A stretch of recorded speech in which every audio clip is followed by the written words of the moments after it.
मरणाही आधी राहिलो मरुणी, मग केले मणी होते तैसे। आता तुम्ही पहा आमुचे नवल, नकावेचू बोल वायावेन। तुका म्हणे तुम्ही भयाभीत नारी, कैसी संगसरी तुम्हामा। आता तुम्ही पहा आमुचे नवल, नकावेचू बोल वायावेन। विठ्ठला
गरद्दान गंडम मिलद्भुंग खंडम चरच्चारु शुंडम जगत्त्राण शुंडम रसदंत कांडम विपद्भंग चंडम शिव प्रेम पिंडम भजे वक्रतुंडम।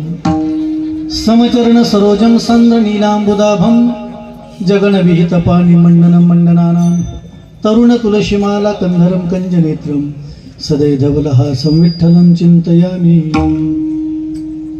पांडुरंगाकारो प्रथम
कलांकांक तेजोधि कामोदि वक्त्रम कलानीश वादापणोदार दक्षिण समाधिस्थमूर्तिं भजे ज्ञानदीपम् ब्रह्मानंदं परमसुखदं केवलं ज्ञानमूर्तिं द्वन्द्वातीतं गगनसदृशं तत्त्वमस्यादिलक्ष्यम् एकं नित्यं विमलमचलं सर्वाधिसाक्षिभूतं भावातीतं त्रिगुणरहितं सद्गुरुं तन्नमामि।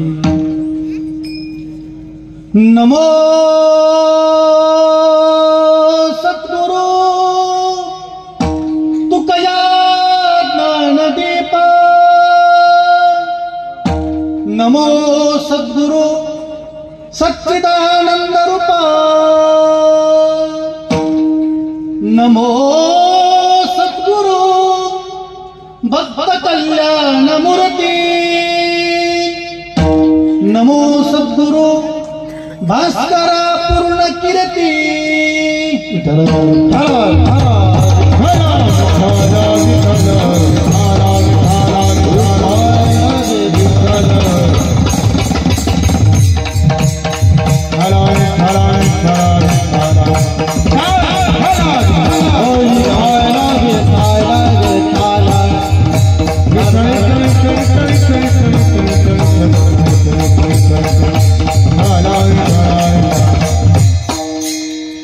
मरणाही आधी राहिलो मरोणी, मग केले मणी होते तैसे। आता तुम्ही पहा अमुचे नवल, नकावेचू बोल बायावीन। कीर्तनरूपी सेवेकरता निवडलेला भंग महान भगवत भक्त संत सम्राट विश्ववंदे महाराष्ट्र भूषण देहूचे सुप्रसिद्ध साधू वैराग्याची मूर्तिमंत पुतळे, वारकरी संप्रदायाच्या कळशस्थानी विराजमान असणारे परमार्थातील सर्वोच्च मानबिंदू, पंचम पुरुषार्थ पंचमवेद निर्माते, जगाचा संसार सुखाचा भाव याकरता आपल्या संसाराची पूर्ण होती देणारे जगवंद्य जगमान्य हिंदवी स्वराज्याचे संस्थापक छत्रपती शिवरायांचे श्रीगुरु ज्ञानेशप्रिय जगद्गुरु तुकोबा यांचा सर्वांच्या परिचित पाठातला कदाचित नसेल, कीर्तन ऐकलेले असेल। जीवनमुक्तीचं दर्शन घडवून देणारा 3 चरणाचा अभंग विठाला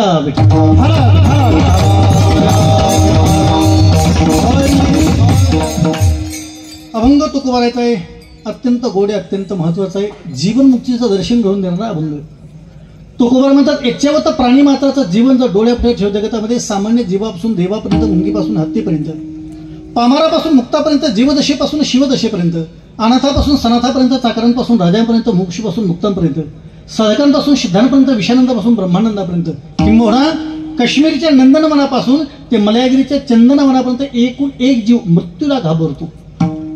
इथं आणणाऱ्या व्यक्तीला प्रत्येकाला वाटतं माझं जीवन एवढं सुशोभित अत्यंत चांगलं आणि शेवटच्या क्षणापर्यंत निर्विवाद जावं, ऐश्वर्यात जावं, वादातीत जावं आणि सुलभतेचं मरण यावं। पण मृत्यू कोणाला कधी कोणत्या काळात कधी संपळेल, कोणाला सापडेल आणि कोणाला गवसेल याची किंमत नाही। पण तुकोबाराय म्हणतात, मी माझ्या मरणाच्या अगोदर मेलो का? माझ्या मनात होतं ते मी काम केलं। अभंगाचं पहिले चरण। इथून पुढे तुम्ही जे पाहाल ते तुमच्याकरता माझं वागणं नवल वाटेल, तुम्ही माझ्या नावाची व्यर्थ बडबड आणि चिंता करू नका। अभंगाचं दुसरं चरण। तुकोबाराय आजचा अभंग स्त्रियांकडे पाहून बोलतात। गाथ्यामध्ये अनेक प्रकरणापैकी एक व्यभिचारिणी एक नावाचं प्रकरण आहे, त्याचे 25 अभंग आहेत जे तुकोबाराय स्त्रियांकडे पाहून बोलले। त्यातच आजचा एक अभंग विठाला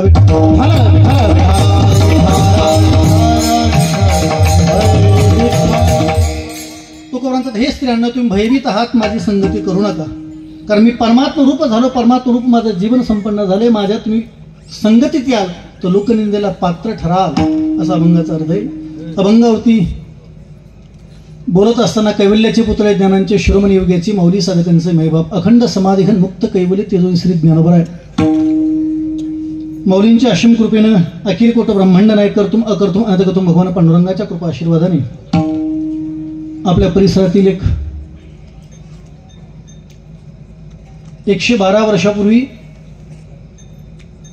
9 तपाच्या पूर्वीची घटना ज्यानं संजीवन समाधी घेतली, ते आपल्या सर्वांचे सद्गुरू परमपूज्य श्री संत लक्ष्मणजीगिरी महाराज यांच्या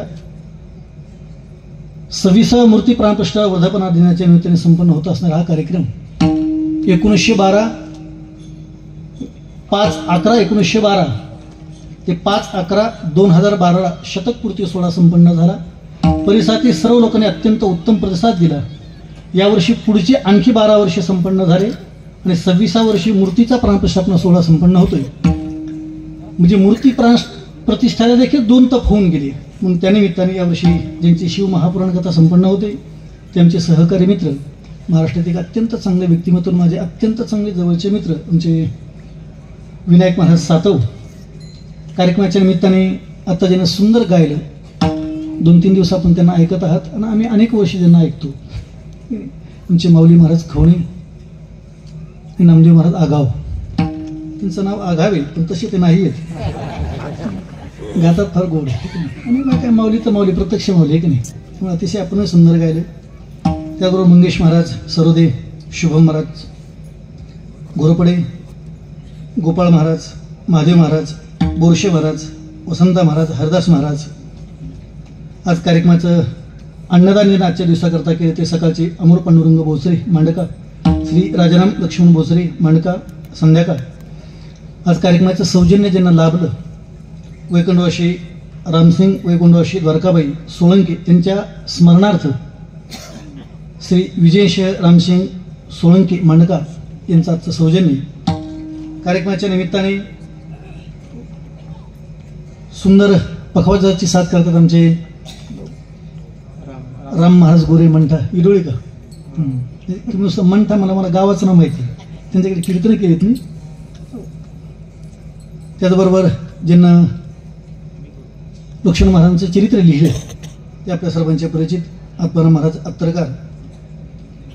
बाकी राहिलेत का कोणी? हां नाही ना, राहिले तर परत कोणी सांगा, मागे पुढे पाहतो.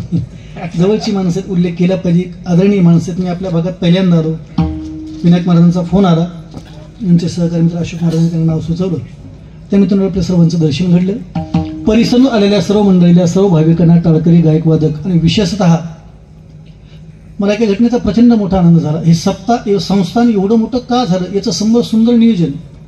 ही संपूर्ण मुलं मुली गावातली हे मला आल्याबरोबर कळालं. मी आलेला विचार होतो कोणत्या संस्थांची मुलं आहेत, कोणत्या संस्थांच्या मुली आहेत. पण आता अध्यक्ष जर सोबत नाचत असेल तर पुरं तयार का होणार नाही. माणूस छोट्याशा एखाद्या पदावरती गेला की मनुष्य त्या पदाला एवढं चिटकून बसतो की तो विसरून जातो. पण जेव्हा अध्यक्ष सेवक होतो तेव्हा संस्थान मोठं होत असतं. तेव्हा माझे पितृतुल्य पिता चोपदार महाराज आहेत. सर्व मुला मुलींना सर्वांना धन्यवाद. माईक सिस्टीम अत्यंत सुंदर आहे. तरुणांनाही सर्वांना धन्यवाद. विनेकरी बाबा आहेत ज्यांच्याकडे शूटिंग होती, लाईव्ह का रेकॉर्ड करताय? लाईव्ह आहे ना, बरं ठीक आहे, त्यांनाही धन्यवाद. आता काटछाट काही करता येणार नाही. पाठिंबा बसले सर्व तरुण मंडळी सर्वांना धन्यवाद देतो. महिला मंडळ आपल्यालाही धन्यवाद. फक्त एक शब्द विचारतो, माझा आवाज येतोय? एकदा हात वर करा बरं, मागचे हां. आता टाळी वाजवा जोरात. एकदा फक्त महिला मंडळ टाळी वाजवा. पुरुष मंडळी आमचा नाद नका करतो. तुम्हाला वाटलं काही वाजणार नाही. चला तुम्हाला परत चान्स, परत वाजवा. आपलं राहू द्या, त्या पेटल्यात. वाजवार पोरांनी मला पुरं दात घोण वाजवली. इज्जतीचा प्रश्न आहे. मला प्रचंड आनंद झाला.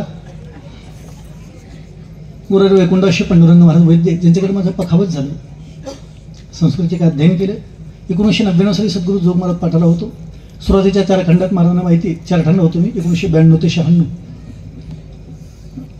या क्षेत्रात जवळजवळ 33 वर्ष झालीत मला. मी इयत्ता 6वी मध्ये या क्षेत्रात आलो. त्यामुळे 1992 पासून 2025 पर्यंत गेली मी अभ्यास करतोय, मुलांना शिकवतोय. मला गाण्यातलं काही कळत नाही. तुम्ही फक्त चांगलं गेलं की मी वा म्हणत होतो, पण तुम्ही कोणता राग गात होते हे मला कळत नव्हतं. मला राग येत नाही, मला फक्त राग येतो. म्हणजे मला राग का येत नाही म्हणून राग येतो. वाजवण्याचं थोडंसं कळतं. 2002 साली माझं पखवाजाचं विशारद कंप्लीट झालं. त्यामुळे वाजवणं थांबून मला जो 23 वर्ष झालीत. ते ज्यातलं कळतं त्यातलं कळतं मला. वैकुंठवासी सद्गुरू गुलेबाबा मला पाठात एक वाक्य बोलायचे. गुलेबाबा म्हणायचे, माणूस अज्ञानी असणं हा गुन्हा नाही, तो अज्ञानी असताना ज्ञानी समजतो हा गुन्हा आहे. एखादी घटना येत नाही की नाही म्हणावं अत्यंत सोपं असतं. मला येत नाही किती सोपं म्हणणं. एखादी नवीन मुलगी आहे, लग्न झालं, सासरला गेली, तिला भाकरी येते, थापता येते, पण तव्यावरती टाकता येत नाही. तव्यावर टाकायच्या टायमाला मोडते. असं घडतं की नाही नवीन नवीन. भाकरी थापणं सोपं, पण ते तव्यावरती टाकताना फाटते, आहे की नाही, मोडते. सासूबाईला सांगावं, सासूबाई मला भाकरी थापता येते, आपण दोघे युती साजरी करू. नाही कळलं, मी थापते तुम्ही टाका, असं म्हणलं की सोपं की नाही. पण मला येते. आता आमच्या पुणे आळंदीतला एक व्हिडिओ व्हायरल झाला पुण्यातला. पुण्यामध्ये हिंगोली IT पार्क आहे, ठीक आहे. सॉफ्टवेअर इंजिनियर पुरीनं भाकरी थापली, ती चिरली, फाटली, म्हणून तिने व्हिडिओ बनवला, ती सुईनं शिवली. मग ती तयार टाकली. तिला एवढ्या कमेंट्स खाल्या इंस्टाला, ठीक आहे, तिच्या आयडीला बऱ्याचशा कमेंट्स आल्या. मी पाहत होतो, मी रीड करत होतो, वाचत होतो काय काय कोण कोण बोलतोय. ते व्हिडिओपेक्षा खालच्या कमेंट्स फार मजेशीर असतात, डोकं हँग करणारे असतात ते. हो, बऱ्याच जणांनी विचारलं खाताना दोरा कसा काढायचा, आता दोरा जळाला असेल का जागेवर असेल, असे अनेकांचे प्रश्न होते. येत नाही की येत नाही म्हणावं, आपल्याला गाता येत नाही, वाजवता येत नाही, काही नाही म्हणणं सर्वात सोपं. अरे ज्ञानोबरायचं बद्दल ज्ञानोबरायनं वर्णन करावं, हे चालते ज्ञानाचे बिंब, तयाचे अवयवती सुखाची कोंब, वेर माणूसपती बाम लौकिक भाग हा त्यांचा अधिकार. पण त्या ज्ञानोबराने म्हणावे, एरवी तरी मी मूर्खू, जरी झाला असे अविवेकू, तरी संत कृपा दीपकू सोज्वळ असे. ज्ञानोबरांची भाषा. मोठी माणसं अशीच असतात. मोठी माणसं प्रचंड खूप काही येतं, पण ते येत नाहीत असा चेहरा घेऊन बसत असतं. चातुर्य हरवी, महत्व लपी, पिशीपणा मिरवी, हे मोठ्यांची लक्षणे आहेत. मोठी माणसं आपलं सर्व झाकून ठेवतात, त्यांना दाखवायचं दुसऱ्या कपडे काहीच. तुकोबाचं जीवनचित्र त्यातलंच आहे की पण त्या काळामध्ये 112 वर्षापूर्वी, आता त्यातले काही माणसं गेली असतील मधल्या कालखंडात, पण 112 वर्षापूर्वी जेव्हा लक्ष्मण महाराजांनी संजीवन समाधी घेतली, त्या टायमाला लोकांना तेवढा अधिकार कळला नसेल. असं तुकोबांना म्हणावं लागलं, धन्य म्हणावी नाही हे लोकी लोका, भाग्यामी तुका देखील. सोबत असताना माणसं कळत नसतात. अतिपरिचयात अवज्ञा असं एक माणसाचे, अति समित्वात अति दुरत्वात असे 2 दोष असतात. मौलिक ज्ञानोबरांची भाषा आहे, आपल्या बुबळा दृष्टी असून आखमा डोळा, तैसा आत्मज्ञानी दुबळा ज्ञानरूप जो. ज्ञानांची भाषा आहे. ज्ञानोबरा म्हणतात दृष्टीने जग दिसतं, पण आपल्या स्वतःच्या डोळ्याने डोळा पाहिला असं कधी घडत नाही. घडतं कधी? तुमच्याकडे आहे असं बुलढाणा जिल्ह्यात? आपल्या गावामध्ये असं घडलं कधी? मांडका तालुका, खामगाव जिल्हा, बुलढाणा. आपल्या स्वतःचे डोळे पाहण्याकरता आरसा घ्यावा लागेल, स्वच्छ निव्वळ पाणी पाहावं लागेल. आपले डोळे आपल्याला दिसत नाहीत. दिसत का? डोळ्यानं सर्व दिसतं, डोळ्यानं सर्व दिसतं, पण डोळ्याने डोळा दिसत नाही. ज्ञानोबराची भाषा ती आपुबल्या भोगळा दृष्टी असून अखंड डोळा, म्हणजे चांगदेवांच्या संबंधाने विषय चांगदेव असं आहे. स्वस्ती श्री वटिशू जो लपुणे जगडा वासू, दाबी मग असू प्रगटे केले, प्रगटित होतो दिशेला. ज्ञानांची भाषा आहे. मला या संबंधाने बोलून जायचं, आपल्या स्वतःचं वाढलेलं वय आपल्याला कळत नाही, आपल्या घरापुढे वाढलेलं झाड आपल्याला कळत नाही, ते वाढतं हळूहळू. त्याच्या वाढण्याची प्रक्रिया रात्री असते. गामाविषयाच्या भूतानी धार्याम्य मोजसा पुष्णामी चौषधी सर्व सोमभूत्वा रसात्मका. रात्रीच्या टायमाला सोमभूत्वा औषधी, चौषधी म्हणजे औषधी, सर्व औषधीची वाढ रात्रीचा चंद्र करत असतो. तसं आपल्या स्वतःचं वाढलेलं वय कळत नाही, म्हणून तर माणसाला कळत नाही अचानक, पण एवढा मोठा झालो मी. दरवर्षी ते वाढत. तुम्ही झोपा, रडा, स्वभावनाश, आश्रयनाश, प्रतानाश, वेदांतशास्त्रामध्ये जाणार मरणार हे सगळं घटना घडणार आहेत. आपल्या कार्यक्रमाचं 26वं वर्ष संपन्न होतंय. मी लक्ष्मण बाबाच्या याने प्रार्थना करतो, आपल्या सप्ताहाचे 100 वर्ष पूर्ण होत. कौतुक त्याच्या पुढचं आहे, 100व्या वर्षी, त्या 100व्या वर्षी तुम्ही अशी पुढं बसलेली मंडपात असो, हे महत्वाचं. आता टाळ्या वाजवा. तरी हे टाळ्या वाजवणार. त्यांना वाटलं आम्हाला जगायचंच नाही, तुम्ही का ताण गेली. हल्ली माणसं काय अवघड झाली. नाथांची जी भाषा आहे ना, कलियुगामध्ये एक विपरीत होईल, बहीण भावा दोघांचा व्यवहार लागेल. 5 वर्षाची नारी भरतार मागेल, 6 वर्षाची नारी गर्भीनं राहील. 7वीत असताना मी भारूड पाठ केलं होतं. निर्गुण निराकार दादा माहुर माझे गाव, शकून सांग बया आले माई माझे नाव. शकून सांग बया आले माई माझे नाव. शकून सांग बया आले माई माझे नाव.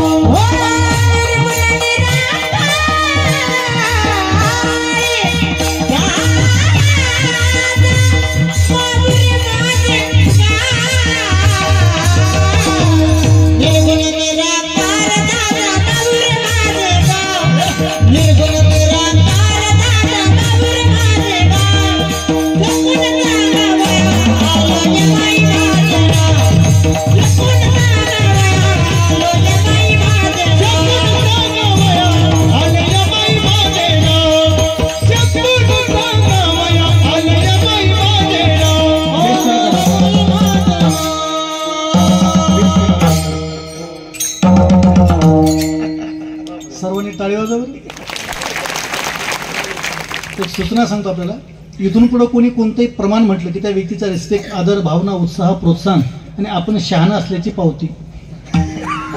आपण हुशारची आयडेंटिटी हीच असते. त्यामुळे यांनी प्रमाण म्हणलं की टाळी वाजायची. तुमचे गुरुदेव मोठे बाबा फार गोड बोलायचे. ते म्हणायचे कीर्तन होणं वेगळं आणि कीर्तन रंगणं वेगळं. कीर्तनामध्ये जर रंग भरायचा असेल तर गाणारा, वाजवणारा, बोलणारा, ऐकणारी माईक सिस्टीम ही 5 माणसं संघटित झाली पाहिजेत. यातला एकही व्यक्ती मायनस झाला की कीर्तन रंगत नसतं. गायक तयार आहे, वादक तयार आहे, बोलणारा विद्वान आहे, माईक सिस्टीम चांगली आहे, बसणाऱ्या माणसाने चेहरे पाडले कसं होईल? समोर बसणाऱ्या माणसाला 9 रसांचं ज्ञान असावं लागतं. शृंगार, हास्य, करुणा, रुद्र, वीर, भयानक, अद्भुत, बिभूस आणि शांत. वक्ता ज्या रसात बोलतो तो रस त्या श्रोत्यांच्या चेहऱ्यावर दिसला पाहिजे. त्याच्या चेहऱ्याचे एक्सप्रेशन, भाव बदलले पाहिजे. मी जर शृंगार सांगितला, तुमचा अब्रोज भाव आहे, ऑटोमॅटिक धनुष्याकार झाले पाहिजेत. मी जर तुम्हाला एखादा विनोद केला, तुम्ही स्मितकपणे तुमचे हात दात दिसले पाहिजेत. मी एखादा वीरश्री राजांचा प्रसंग सांगितला तर तुमच्या अंगावर काटा आला पाहिजे, नाही तर माझा काढता काटा काटा. रस आहे तो रस आहे. जेव्हा जो रस असतो तो चेहऱ्यावर दिसलाच पाहिजे. एखाद्या व्यक्तीची तब्येत बिघडली तर डॉक्टर सांगतात हे उपाय तो उपाय सर्व करून पाहतात, पण जेव्हा त्याच्या कोणत्याच औषधीचा परिणाम त्याच्या बॉडीवरती दिसत नाही त्या डॉक्टरचा एकच रिझल्ट असतो, घरी घेऊन जा, मनासारखं खाऊ घाला, गेला. एकच असतं. तसं श्रोत्यांचे चेहरे पाहून तो वक्ता बोलतो. समोर बसलेल्या लोकांचे चेहरे पाहतो, सर्वांवर थोडं दिसत असतं. त्या समोर काही माणसं असेच महाराज, विनायक महाराज समोर बसले रिप्लाय देत नाही. तुम्ही कोणता रस सांगा ते फक्त पाहते, तू बोल मला मरण नसेल. माणूस समोर बसलेल्या माणसाची त्यापेक्षा मोठी जबाबदारी असते, प्रचंड मोठी जबाबदारी असते. माझे एक मित्र आहेत, तिचे वडील मूर्ख आहेत, ते दर महिन्यात एक नवीन मूर्खपणा करतात.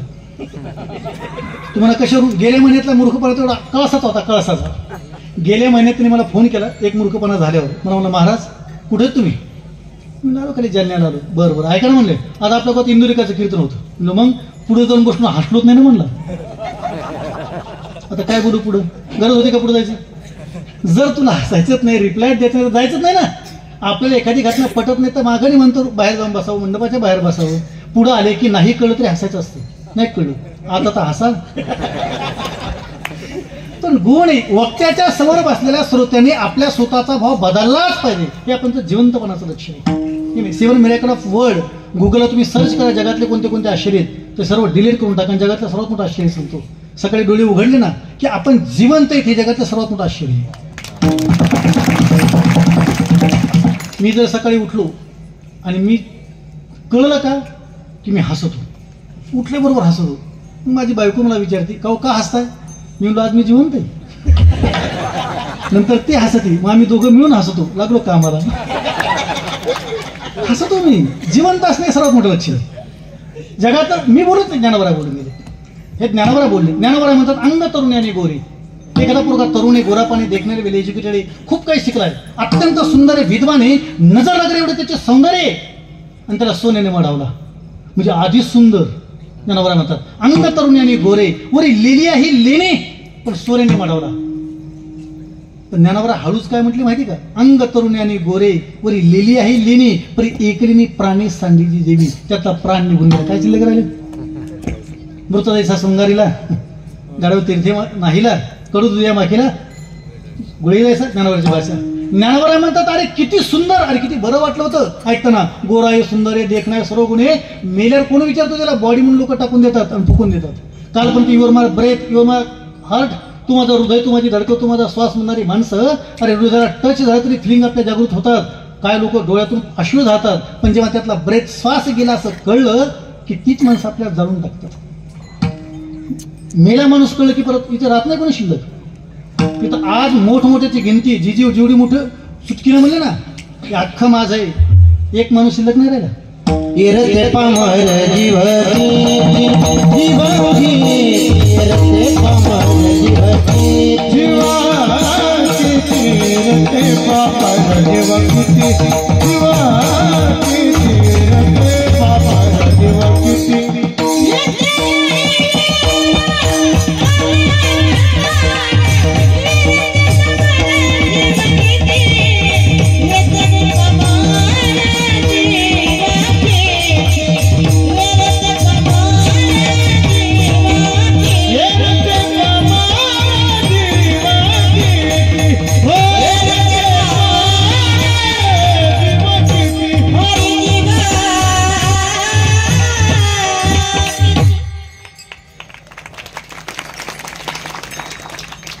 नाराज आहेत? वाजव ना टाळ्या. टाळी वाजवायचं शास्त्र आहे पहा. करंगळी, अनामिका, मध्यमा, तर्जनी आणि अंगठा. हे पाच हात, हे 5 बोटं या 5 बोटावर पडली की टाळी होती. वाजवावर माझ्यासोबत.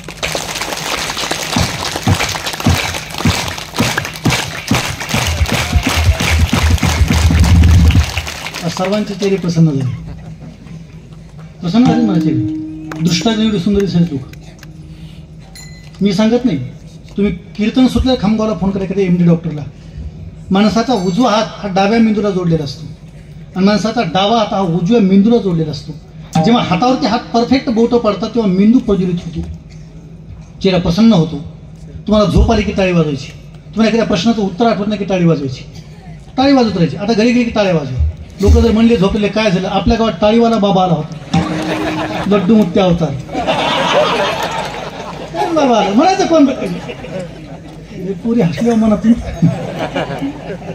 ते मला तो ओरिजिनल अवतार आहे, पण ते पोराने त्याची नकल केली हो. मला तर नंतर कळलं, माझ्याकडे गुरुकुल आहे, माझ्या स्वतःच्या पोराने नकल केली असा फटकेला. माझा स्वतःचा मुलगा सत्यजित नाव आहे त्याचं. आता आठवण झालं मी ज्यांच्या घरात जेवलो त्यांच्या ते विश्वजित होता म्हणून. अरे पोर इतकी विचित्र आहे, ते खुर्चीवर बसत येत होऊन फॅन बंद करते. नामदेव महाराज आमच्या पोरात संसदेच्या पोराने काय काय केलं माहिती का? अवतार, मुक्ती अवतार. त्याची धूळ काढायची आणि संसदेच्या पोरा लावायची. मग ते म्हणा बाबा काय होणार, तू गायक होणार, बरं तू वादक होणार. असं मी काय शिकून फायदा आहे? असं एकदा धूळ लावल्याने गायक आणि वादक आहे, आम्ही काय करायचं? गोड माऊली. वा वा, काय वाजव माऊली करता एकदा.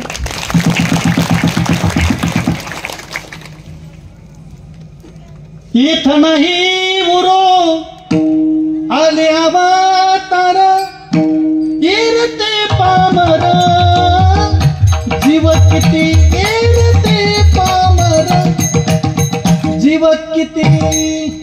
इथं नाही उरो आले अवतार, येरते पामर जीव किती. इथं नाही उरो आले अवतार, येरते पामर. राम मर्दा करता टाळी वाजवा. टाळी वाजवायचं आता विसरायचंच नाही, टाळी वाजवायचीच.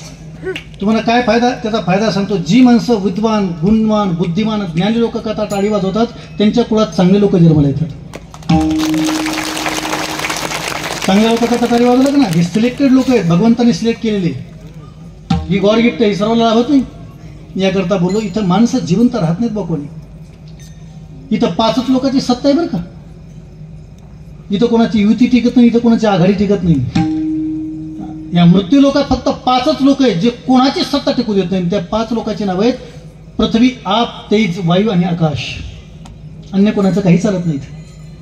अनेकांनी प्रयत्न केले, अनेकांनी काय नाही मिळवलं, कोणाचं काय शिल्लक राहिलं. लोक बांधावर जाऊन सांगतात महाराज 200 एकर आपलं, 50 एकर ऊस.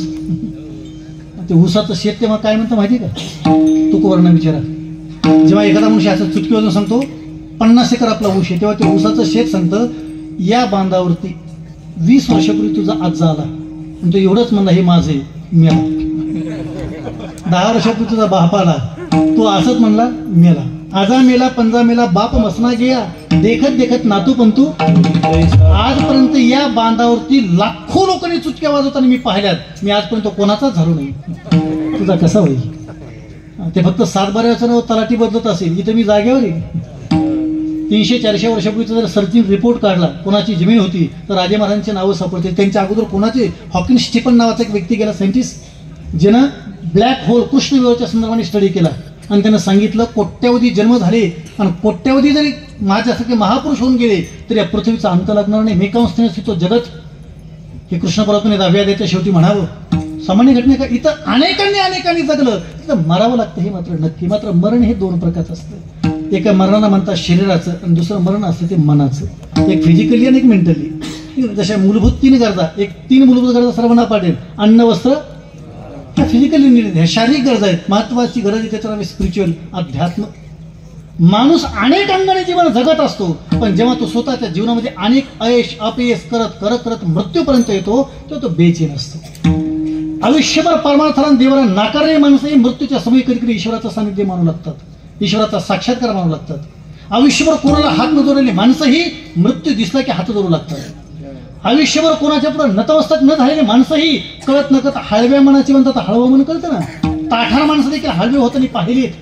लोक म्हणतात हा मनुष्य कोणापुढे वाकत नव्हता बरं का, पण आता लय शांत झालो. ईश्वराचा साक्षात्कार साक्षात नाही, तो मृत्यूचा साक्षात्कार असतो.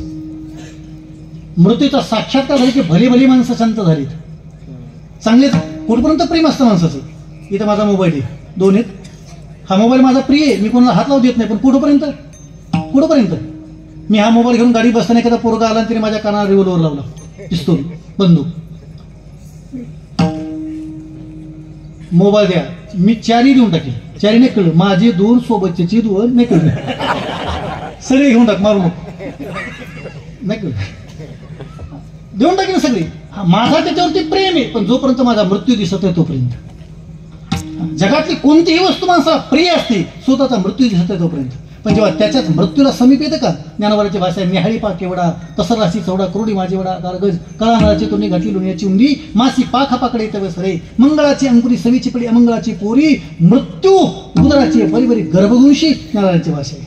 जेव्हा असं कळतं का तो भयभीत होतो. आणि तुकोबर आहे म्हणतात माझ्या जीवनात तसं काही घडत नाही. मी जेव्हाही त्या मृत्यूकडे पाहतो तेव्हा आनंदाने पाहतो. हे घडतं कशामुळे, एक सूत्र सांगतो आणि थांबतो. शास्त्रात असं वर्णन केले, श्वासोश्वास थांबणे याला म्हणतात मृत्यू. ब्रेथ, श्वासोश्वास थांबणे याला म्हणतात मृत्यू. कारण श्वास थांबले की माणसाच्या आशा शिल्लक राहतात. आपल्याकडे इकडे आहे का 10वा 12वा 13वा वर्ष श्राद्ध, कावळा शिवण्याची पद्धत आहे की इकडे, आहे ना कावळा शिवण्याची पद्धत. मेलेल्या माणसाच्या नंतर कावळा शिवतो. अक्रोधने शौच परे सतम ब्रह्मचारी भी भयाचे भूत बेचे मायाचे श्राद्ध करणे त्याचे मंत्रोच्चार केले जातात. कावळा शिवण्याकरता मेले आहे की नाही. म्हणजे श्वासोश्वास थांबणे आणि इच्छा शिल्लक राहणे याला मृत्यू म्हणतात. पंचदशी विद्यार्थी स्वामी वर्णन करणे. क्रियाणासे भेवे चिंता नाशोश्वास वासना क्षय वासना प्रक्षी मुक्ती साथ जीवन मुक्ती रिच्छते. पण जेव्हा त्याचा श्वास तर चालू आहे, त्याचा जगणं तर चालू आहे, पण ज्याच्या इच्छा जिवंतपणे मेल्यात अशी अवस्था प्राप्त झाली की त्या अवस्थेचं वर्णन अभंगाचं पहिलेच.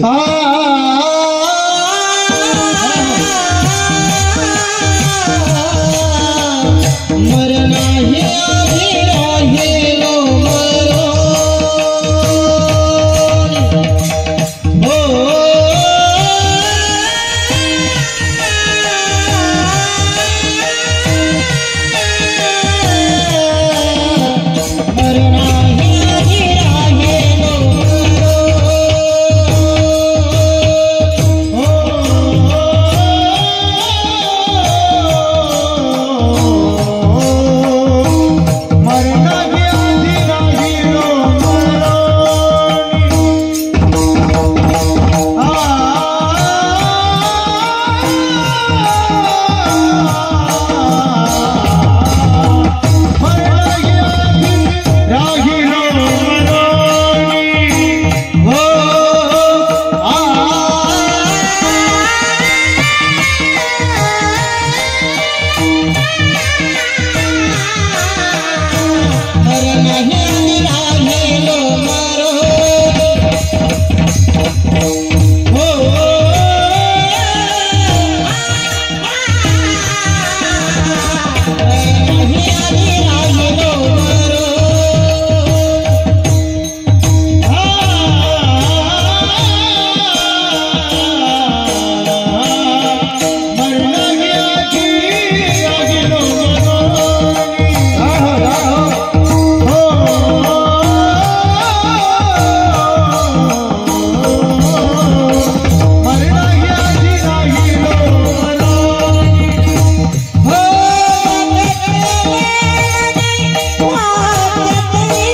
जरा मनातून टाळ्या वाजव जोरात.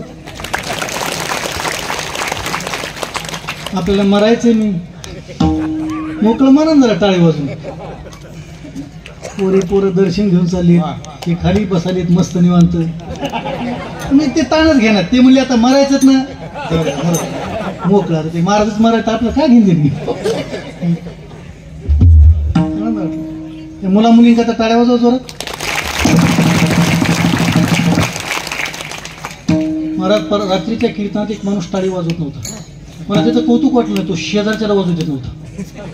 मी कीर्तन सुटलं, त्यांना बोलून घेतो. म्हणलं का तुम्ही वाजवत नव्हते ठीक आहे, पण त्यांना का वाजवत होते? म्हणजे नाही महाराज, रंगू लागलं कीर्तन. मी रंगाले वाज नको.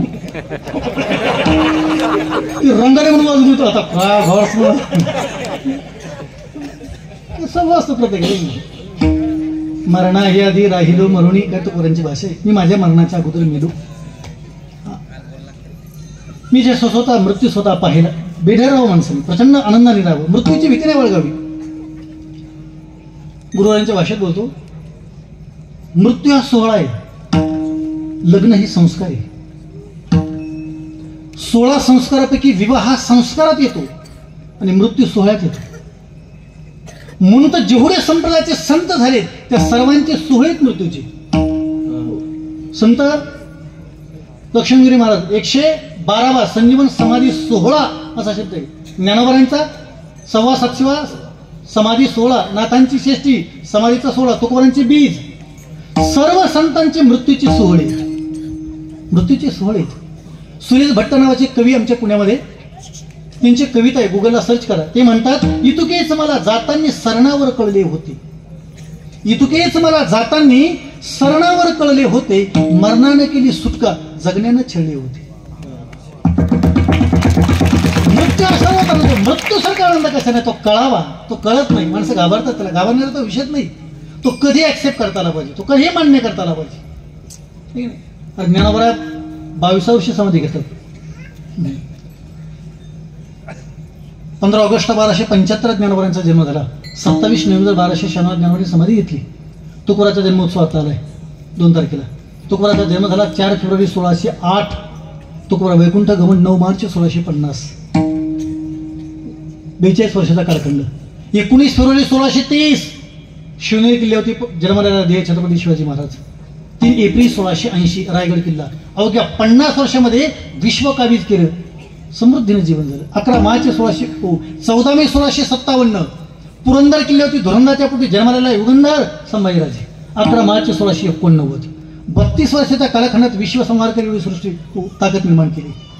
विश्वाला संहार करणे अशी शक्ती शास्त्रांनी शस्त्रज्ञाकडे उपलब्ध होतं. गेली माणसं वेळीत गेली. आपल्याला अनंत काळ जगण्याची सवय, अनंत काळ जगत राहतो मनुष्य. शेवटच्या टोकापर्यंत त्याला जगण्याचं उत्तर सापडत नाही, जगत राहतो. कौतुक सांगू का, मृत्यू कळलेली माणसं आणि सोबत काही कळत नाही, येत नाही, ही सांगणारी माणसं बेढळपणे वागतात. या जगात नवीन आश्चर्य काय सांगावं. हे जगात नवीन कोणतंच आश्चर्य नाही. हेच मोठं आश्चर्य, हेच मोठं आश्चर्य. आपल्याला सर्व कळत असून आपण त्याच्याविषयी अनभिज्ञासारखं वागतोय, केवढं मोठं आश्चर्य. सोबत कोणी येणार नाही, कोणी कोणाचं नाही. मृत्यू लोकातले शेवटचे श्वास कधी त्यांना कोणाला माहित नाही. तर बेढळ माणसं आहेत, मस्तीत जगणारी माणसं. तुकोबारांनी मरणा ही आधी राहिलो मरुणी, मी माझ्या मरणाच्या अगोदर गेलो. त्याला सांगतो वेगळं भजन करा. विठाला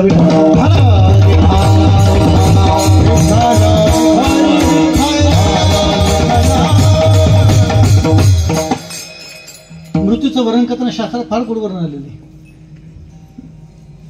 मृत्यूच्या समोर होणाऱ्या यातना हा सर्वांना कल्पना आहे, पण साधू सहजपणे घेत होते.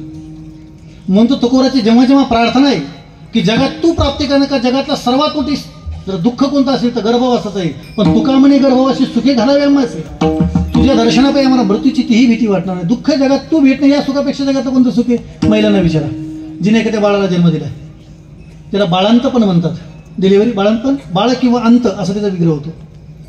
एक तर बाळांतपण म्हणजे बाईचा दुसरा जन्म, एक तर बाळ नाही तर मृत्यू स्वीकार लागतो. प्रचंड मृत्यू यातना होतात. पण जेव्हा ते बाईची बाळंतीण होते, डिलिव्हरी होती आणि तिच्या मुलीचा कानाचा तिचा आवाज पडतो, त्या टायमाला तिने आजपर्यंत भोगलेल्या संपूर्ण यातना शून्य होऊन जात असतात. ती आई झाली की प्रसन्न होते, बाळाचा आवाज कानात पडला की ते प्रसन्न होते. 15-15, 20-20, 25-25 घंटे लोक पांडुरंगाच्या दर्शनाकरता बारीत लागतात. आणि दर्शन किती? 25 सेकंदाच. सेकंद म्हणलं मी, मिनिट पण नाही. फक्त तिथं यायचं, पायर डोकं दाबलं त्या तिथल्या शिपायांनी, बाजूला व्हायचं. पण 25 घंटे जर तो उभा राहिला आणि तिने फक्त काही सेकंद पावरती डोकं ठेवलं की तो 25 तासानंतर परत 25 उभा राहू शकतो, एवढा त्याचा चेहरा प्रसन्न होतो. का? कारण त्यांनी 25 घंटे ज्या कामाकरता दिले, त्याचं इंटेन्शन ध्येय, त्याचा उद्देश जो होता, त्याचं इंटेन्शन होतं मला भगवत दर्शन करावं, ते घडले की तसा सीन हलका होत असतो. एखाद्या माणसाने अनंत काळाचे प्रयत्न करावे, ते काम त्याच्या मनासारखं घडावं. तसं तुकोबराय म्हणतात, मृत्यू कळावा या कथाचा जन्म आहे 24 तास, आणि तो कळायला काय भीती राहते? मरणा ही आधी राहिलो मरोणी, मी माझ्या मरणा अगोदर मिळू. शरीराचं मरण आपल्या सर्वांना पाठ आहे. थोडंसं मनाचं मरण सांगू का? वेळ जाईल पण सांगतो. एकदा फक्त महिला मंडळ टाळी वाजवा बरं.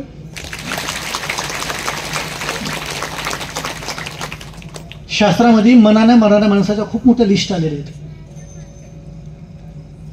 रामायणामध्ये गोस्वामी तुळशीदासांनी अशी माणसं सांगितली 14 जी सगळ्यामध्ये व्यवहार करताना दिसतात, पण ती मेलेली आहेत. कोणती कोणती? कौल काम व सकुपन बिमुडा, अति दरिद्री आजसे अति बुडा, सदा रोगव सतत क्रोधी, विष्णुवृत्ती सूर्यसंत विरोधी, तन पोषक निंदक अदखाणी, जीवत सेवसम 14 प्राणी. गोस्वामी तुळशीदासांचं विधान. ही सगळी माणसं मेलेली आहेत. कोणती? आता मी जी सांगितली ती रामचरितमानसामध्ये फार गोडवून आलेली. ही शरीराने जिवंत माणसं आहेत. महर्षी व्यासांनी महाभारतामध्ये असं वर्णन केलं, जिवंतोपी मृत पंचे व्यासेन परे कीर्तित दरिद्री व्याधो मूर्ख प्रवाशी ते शिवका. दरिद्री मनुष्य जिवंतपणे मेलेला आहे.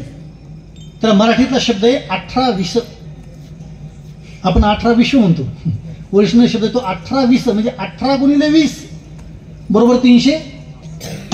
वर्षातला त्याचा एकही दिवस चांगला देत नाही, त्याला दरिद्री म्हणतात. आणि अशा व्यक्तीचा जिवंतपणे मृत्यू असं शास्त्र सांगतं. जसं वैष्णवाचा विग्रह करताना विष नव असा विग्रह केला. वैष्णवाचा विष नव, 20 + 9 बरोबर 29 वर्षाचे 29 उपवास करणारा वैष्णव असा त्यावरती विग्रह केला गेला. जिवंतपणे मृत्यूच्या. दुसऱ्याचं दास्यत्व करणं हा मृत्यूचे. मूर्ख माणूस हा जिवंतपणे मृत्यूचे. नित्यसेवका मृत्यूचे. व्याधीग्रस्त मनुष्य प्रचंड दुर्जर असणारा असणे मृत्यूचे. कोणाकोणाची लिस्ट सांगू? चला मी तुम्हाला एक असे 6 नावं सांगतो बा, म्हणजे थोडंसं तुमचा माझा संवाद झाला की जरा तुम्हाला बरं वाटेल. तुम्ही फक्त मोजा. आता 6 लोकांची नावं सांगतो जी माणसं तुमच्या माझ्या सोबत आहेत पण मेलेली आहेत. किती लोक नाव सांगतो? पुरा पटकन. पूर्ण किती? 6. हा मोजा. मोजता का? मोजा. कुग्रामो असा कुलहीने शिवा कु भोजनम क्रोध मुखेचे भार्या विद्वस्य कन्या मूर्खस्य पुत्र हा विना अज्ञान शिट प्रदंती कायम. किती झाले? पुरं 6 म्हणजे ती म्हणजे 6. हा बस 6 पुरं आगाऊच मान केली. त्याच्याकरता टाळी वाजव व्हायचा. काही पोरं एवढे आगाऊत मारा ते लक्षातच राहते. आता मी 5वी पासून ग्रॅज्युएट पर्यंतचे विद्यार्थी सांभाळतो. मी माझ्याकडे विद्यार्थी गुरुकुलमध्ये स्वतः सांभाळतो. मी शिकवलीत पोरं सध्या घडवतो. ऑनलाईन ऑफलाईन पोरांना कितीतरी. मी तर सध्या कोण कसं कीर्तन करतं याबद्दल भाष्यत नाही. या वारकरी संप्रदायाला आपण चांगले 100 कीर्तन कर देऊ असा माझा संकल्प आहे. रूपरूप समारोह अभ्यासा अपूर्वता फलम अर्थवाद उपपदचे लिंगम तात्पर्य श्रीलिंगाचं दर्शनच्या बोलण्यात वागण्यात घडावं. हुशार पोरं. नेमकी आळंदीला आमच्याकडे असे पोरं येते जे गावात नीट नाहीत. मोजून असेल, मोजून मापून. जालन्याचा एक पोरं होता माझ्याकडे. 1 महिना माझ्याकडे शिकायला टाकला होता. 1 महिना. आणि 1 महिन्यात त्याला फोन आला होता त्याच्या आईचा. हॅलो महाराज, शितोळे महाराज बोलतोय. म्हणलं मीच बोलतो. काय चाललं आमच्या बाळाचं? म्हणलं काय नाही, मस्त छान आहे, आनंद आहे. काय म्हणताय? बरं मग आता कीर्तन काय झालं असेल? महिन्यात? बापरे, मग आता कळत नाही. मी अहो असं कसं शक्य? महिन्यात कसं होईल? मी 33 वर्ष घालवलेत. बरोबर मग आता गायक झाला असेल? मी नाही हो. बरोबर पप्पाच्या तर झाला असेल ना? मी इतके लोक असो का पप्पाच्या भाजम्या? मग काय झालाय? म्हणलं काहीच नाही, आता शिव्या विसरलाय. डबल शिवी देत नव्हता तो. एवढ्या सगळ्या शिव्या पाठ करून आता गावावरून भलता विचित्र. महाराज त्याचा त्या किस्सा शाळेत घडला. शाळेत तिने शिवी दिली. ती सरांनी ऐकली. आमचे मित्र ते सर, ते हिंदीचे शिक्षक होते. ते क्लासमध्ये हिंदी बोलायची. सरांनी शिवीचा आवाज ऐकला, सरांनी पहिल्या प्रश्न विचारला, बोलो गाली किसने दी, हिंदीमध्ये गाली किसने दी. पुणे आगाऊ होतं, तिने बोट वर केलं, सर मैंने दी. बोले क्यों दी, अच्छा लगा. हाँ सरांना राग आला. सर म्हणले पता है तुझे गाली क्या होती, गाली का डेफिनेशन पता है, व्याख्या परिभाषा, त्याची व्याख्या माहिती तुला, परिभाषा पता है तुझे. बोले हा पता है. बोल क्या होती गाली की परिभाषा. त्यांनी जे उत्तर दिलं का ते आजपर्यंत पोरगं माझ्या लक्षात आहे. सरांनी जशात तसं ते उत्तर मला पाठवलं होतं टाईप करून. सर म्हणे सांग क्या होती गाली की परिभाषा. त्यांनी उत्तर असं दिलं, राम महाराज, अत्याधुनिक क्रोध आने पर, अत्याधुनिक क्रोध आने पर शारीरिक रूप से हिंसा न करते हुए, शारीरिक रूप से हिंसा न करते हुए मौखिक रूप से हिंसा करने के लिए चुने हुए शब्दों का समूह, जिसके उच्चारण के पश्चात मन को असीम शांति मिलती है, हम उसे गाली कहते हैं. सर 2 दिवस क्लासला आले नव्हते. खाली एवढ्या कमेंट होत्या, सर पंढरपूरला गेले, सरांनी संन्यास घेतला. सर संस्थेत राहायला आले, काही बिघडून आली खाली. भयानक पोरत मला कल्पना करून, हे हुशार आहेत महाराज. मी त्या छत्रपती संभाजीनगर माझं कार्याचं कीर्तन होतं. मी ज्यांच्या घरात फेटा बांधत होतो एवढं पोरग होतो, ते नुसतं माझ्याकडे पाहत होतं असं. पण ते मला फेटा बांधताना सारखं पाहिलं म्हणून मी त्यांना, बाळा आज जा, काम सांगा मला, काम. म्हणलं पाणी आण. हे म्हणा पाणी आण. दुसऱ्या पोराला, बापरे का पुढारी होतो का म्हणलं. बरं बांधतो फेटा. म्हणलं नाव काय तुझं. तो म्हणा शिवाजी. बर म्हणूनच राजासारखं वागायला सांगितलं.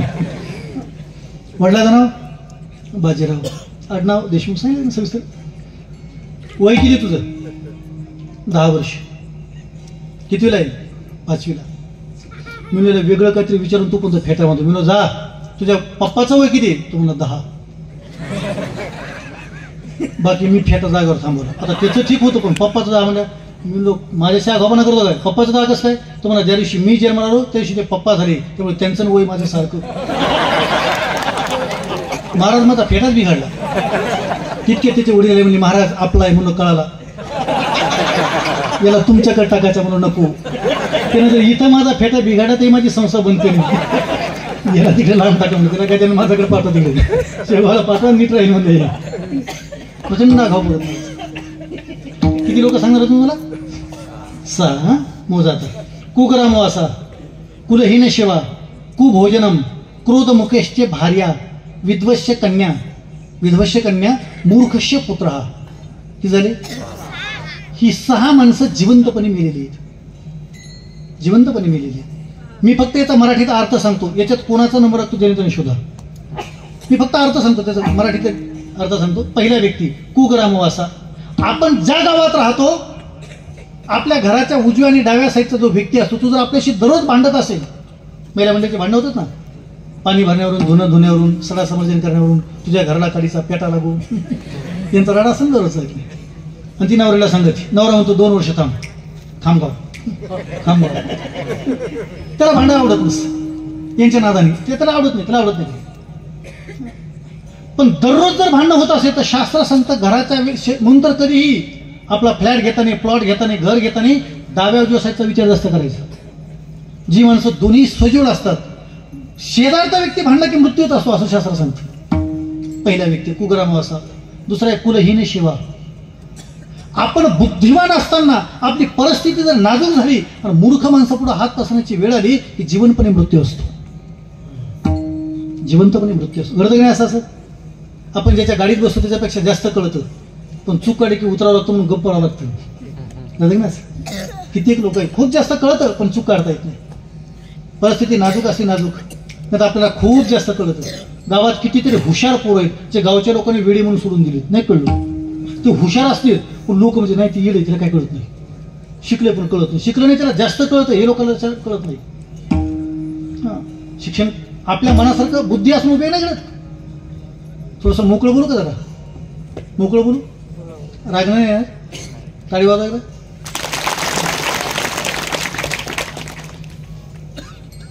इथं 10वी 12वी नापास झालेले आमदार खासदार IAS IPS लोकांना ऑर्डर देतात, यापेक्षा आणखी मृत्यू काय असू शकतो.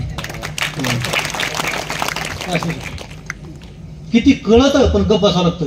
नाही सही केली की गडचिरोली, वर्धा, चंद्रपूर. हा मृत्यू आहे ना. माझा एक मित्र आहे, 2014 साली तिने आणि मी UPSC सोबत दिली होती. मी ट्राय केला होता, 4-5 विषयापर्यंत केला, थोडासा अभ्यास करावा जगभरातला. मी स्वतःला कोंडून घेतलं. 12-12, 13-13 घंटे मी स्टडी करत होतो. ठीक आहे, अधिकारी बनण्याचे स्वप्न पाहत होतो. प्रचंड मोठी माणसं भाऊ. आता काय माझा विषय लांबेल, पण तरी 2 व्यक्तीचे नाव सांगतो का तुम्हाला. नाभंगाच्या दुसऱ्या चरणाचं 2 व्यक्तीचे नाव सांगतो. एक राजकारणातलं नाव सांगतो आणि एक अध्यात्मातलं नाव सांगतो. ही टॉपची नजरेतली लोक आहेत, माझ्या नजरेतली बरं का,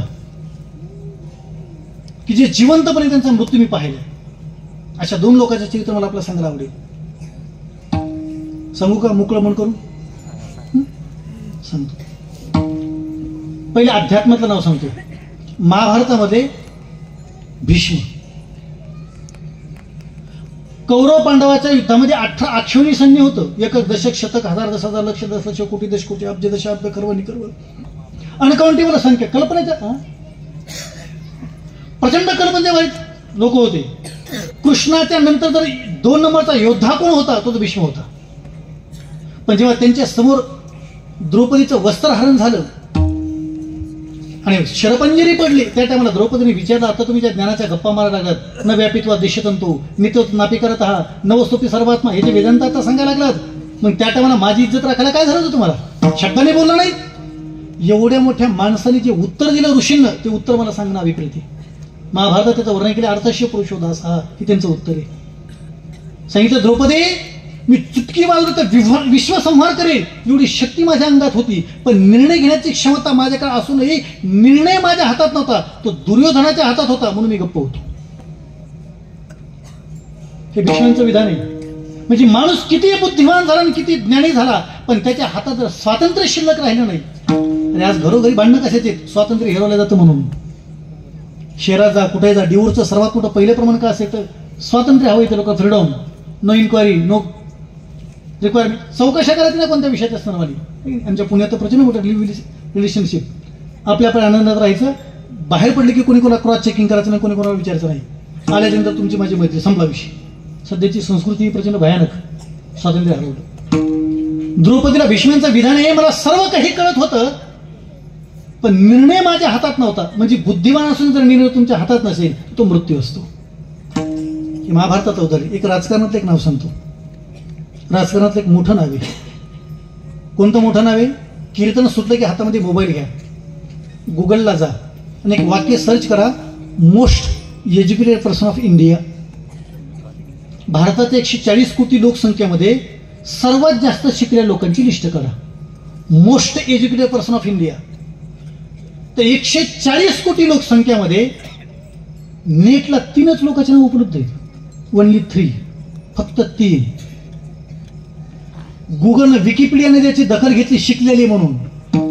आपण म्हणतो ना आम्ही शिकलो, ज्या अर्थी आपली दखल घेत नाही गुगल. आजपर्यंत 3च लोकांची दखल आहे, 3च. तुम्ही कीर्तन सुटलं, मी आहे थोडा वेळ सर्च करून पहा. त्यातलं पहिलं नाव आहे डॉक्टर मनमोहन सिंग, या देशाचे माजी पंतप्रधान. प्रचंड मोठा माणूस, गेले त्या. दुसरं नाव आहे डॉक्टर बाबासाहेब आंबेडकर आणि तिसरं नाव आहे डॉक्टर श्रीकांत जिचकर. चौथं नाव आणखी नीट उपलब्ध नाही. चौथं नाव उपलब्ध नाही. केवढं मोठं नाव आहे. डॉक्टर मनमोहन सिंग सामान्य व्यक्तिमत्व नव्हतं. मी त्यांचं नाव का घेतलं सांगतो तुम्हाला. ते भारताचे गव्हर्नर होते. अर्थव्यवस्था एका रांगेत उभा करायची एवढी क्षमता होती. पण एवढा मोठा माणूस, प्रचंड ब्रिलियंट माणूस, म्हणजे बुद्धिमान बनवून गप्पा बसवला बुद्धिमान माणूस, पण केवळ स्टॅच्यू पुतळ्यासारखं उभा केलं. निर्णय सोनियाबाई घेत होती म्हणून ते एवढ्या मोठ्या माणसाला लोकांनी मूर्खात काढलं. मग तुम्ही बोला की मी विचारपूर्वक बोलतो, पण थोडंसं स्पष्ट बोलतो. प्रचंड मोठा माणूस, भारताचा गव्हर्नर माणूस, म्हणजे गुगलला त्याच्यानंतर दुसरं नाव लोक करायला तयार नाही. एवढा मोठा माणूस, पण निर्णय घेण्याचे अधिकार शिल्लकच ठेवला नाही. म्हणून तो 10वी-12वी नापास झालेला कार्टन त्याच्यावरती कमेंट्स केल्या. ज्यांना जगण्याचा आणि बोलण्याचा किंवा अक्कल नाही, कोणाच्या पुढे काय बोलावं. सेन्स नावाची गोष्ट जन्माता त्याला करेक्ट नाही. हे याचं एकच उत्तर आहे, जिवंतपणे मृत्यू. मला तिसऱ्या व्यक्तीचं एक नवर सांगायला आवडेल. तिसरा जो व्यक्ती ना, डॉक्टर श्रीकांत जिचकर. पूर्ण ऐका. या 3 लोकांमध्ये सर्वात जास्त डिग्र्या त्यांच्या नावावर आहेत.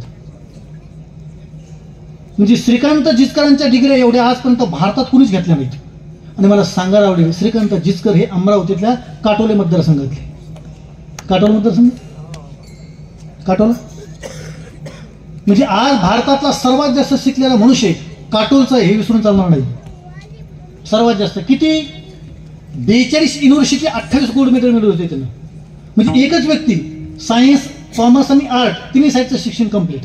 10 विषयातलं MA, MBBS, MD, CA chartered accountant, 3 विषयात LLB, 3 विषयात LLM, 72,000 ग्रंथ वाचलेला माणूस. वयाच्या 21व्या वर्षी ते IPS झाले होते. वयाच्या 23व्या वर्षी ते IAS होते. आणि IPS आणि IAS दोन्ही पदाचे राजीनामे देऊन वयाच्या 25व्या वर्षी ते आमदार होते. IAS IPS झाले. त्यांनी विचार केला, एवढा शिकलो बुद्धिमान माणूस आहे, मूर्ख माणसं मला ऑर्डर देतात काय? त्या माणसाने दोन्ही पदाचे राजीनामे दिले होते, IAS आणि IPS. आणि इकडे आमदार झाले, नंतर ते मिनिस्टर झाले, 9 खात्याचे मिनिस्टर झाले, नंतर ते खासदार झाले, नंतर संपूर्ण युनो, जगाचे युनिव्हर्सल संपूर्ण युनायटेड युनोचे सदस्य झाले. प्रचंड मोठा माणूस, डॉक्टर, इंजिनियर, वकील, चार्टर्ड अकाउंटंट, आमदार, खासदार, मिनिस्टर. एवढं का डॉक्टर श्रीकांत जिचकर कीर्तनकर होते. आजही भारतातल्या सर्वात जास्त डिग्र्या ज्याच्या नावावर आहेत तो व्यक्ती कीर्तनकार आहे. तुम्ही माझं बोलणं सर्च करा गुगलला, क्रॉस चेकिंग करून पहा. मी लॉचा स्टुडंट खोटं बोलणार नाही. मी एव्हिडन्स सोबत घेऊन फिरतो. सर्च करा कोणतीही घटना, फोन करा तुम्हाला क्रॉस काही वाटलं तर. गुगलला फक्त माझं नाव टाकलं शितोळे म्हणत असेल, माझा बायोडाटा क्लिअर होऊन जाईल तुमच्या पुढे. इतके बुद्धिमान माणसं आहे, प्रचंड कल्पनेच्या बाहेर बुद्धिमान आहे. ते सुंदर पकवाज वाजत होते, सुंदर तबला वाजत होते, सुंदर हार्मोनियम वाजत होते. डॉक्टर श्रीकांत जिचकर एकच माणूस ज्याला काही येत होतं आणि सगळ्या विषयातले मास्टर. त्यांचा आणि शरदचंद्र पवार साहेबाचा कॅन्सर एका दिवशी घोषित झाला होता, दोघाचाही. आणि त्यांनी साधना करून तो वर्षभरात दुरुस्त झाली होती. एवढा मोठा माणूस हो. पण 2004ला त्यांचा कारचा ऍक्सिडेंट झाला, केला तो शासनाला माहिती. 2004ला त्यांच्यावरती गाडी धडकली आणि त्यांचा मृत्यू झाला. 2014ला त्यांची केस निकाली लागली, त्या वर्षी मी UPSC दिली आणि त्याच वर्षी मी त्यांना रीड केले, वाचले. आणि 50 लाखाचा धनेश त्यांच्या घरी गेला आणि ते निर्दोष सुटले. नाही कळलं, मृत्यूच्या नंतर 10 वर्षांनी ते निर्दोष सुटले.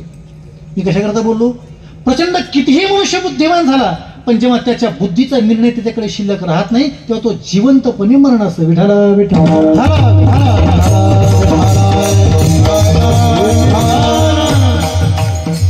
मरणाचे अनंत प्रकार आहेत. सांगत गेलो तर आपला आणखी रात्र संपून जाईल.